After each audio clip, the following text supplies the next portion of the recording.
Thanks for agreeing to set up this interview. As you know, we only have a short amount of time, so let's go ahead and get started right away. Now, I know that you've been involved in some work on community. Can you tell me what attracted you to the community issue that you chose at the beginning of the semester?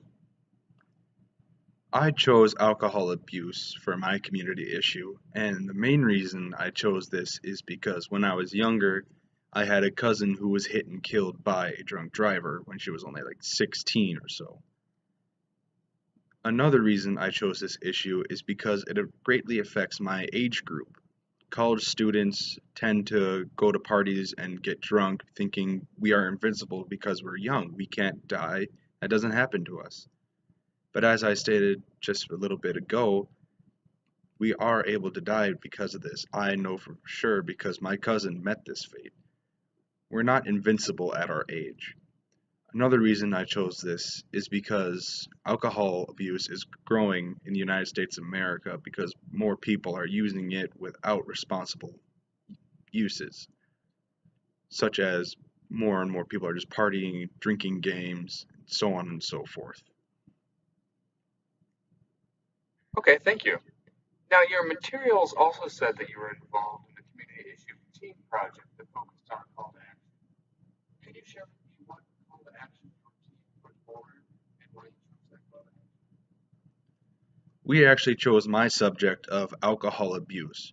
The main reason we chose this is because I was a credible source having been affected by alcohol abuse personally. We also chose this because we all agreed that it was a major problem that our age group faced in the college scene. Also, my group mates also admitted that they have gone to parties and saw the reckless behavior that alcohol abuse induced at said parties. So we all agreed that out of all three of our personally researched community issues, that mine was the most relevant to all three of us. So we chose to go with that because we were all able to more relate to it. Also, we were more able to find easier facts and whatnot just on the North Dakota State University campus. Now, if I were to ask the other members of your team what they think your biggest strength is, what do you think they would say? And why do you think they would say? I personally think that they would comment on my voice. My voice, I think myself is more of a commanding voice that kind of demands attention when speaking loudly and clearly.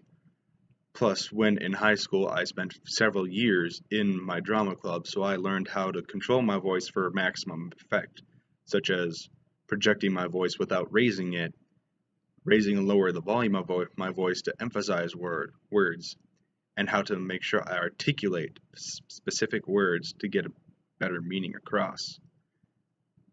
Also, my group mates themselves thought that their voices were kind of quiet compared to mine, and I agree with them.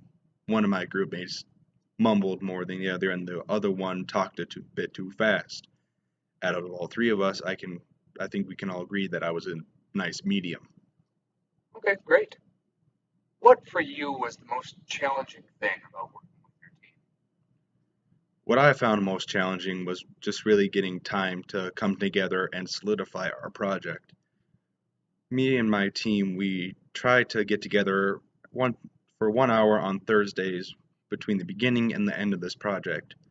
However, one time my groupmate Jeff was not able to attend for personal reasons, and that set us behind a bit. The next week, I wasn't able to make it there for until a little bit later because I had to go to work.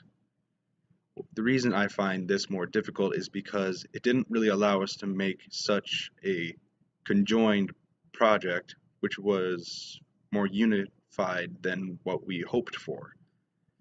That's the main reason, that's the main thing I found more difficult when working with team is trying to synchronize our schedules so we can better work together and make a more unified project.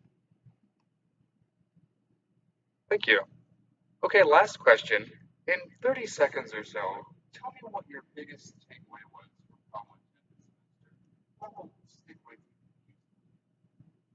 you? I think what will stick with me is how to organize my speeches.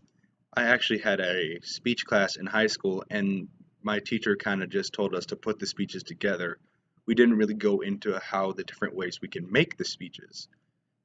So what I think I'll most likely take away from this is how to organize my speeches so they get a maximum effect out of my audience and are able to carry my messages and calls to actions more clearly and make my overall speeches more potent.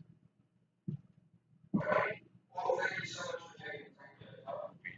Probably be in touch with you in the next few weeks or so. Take care. Thank you.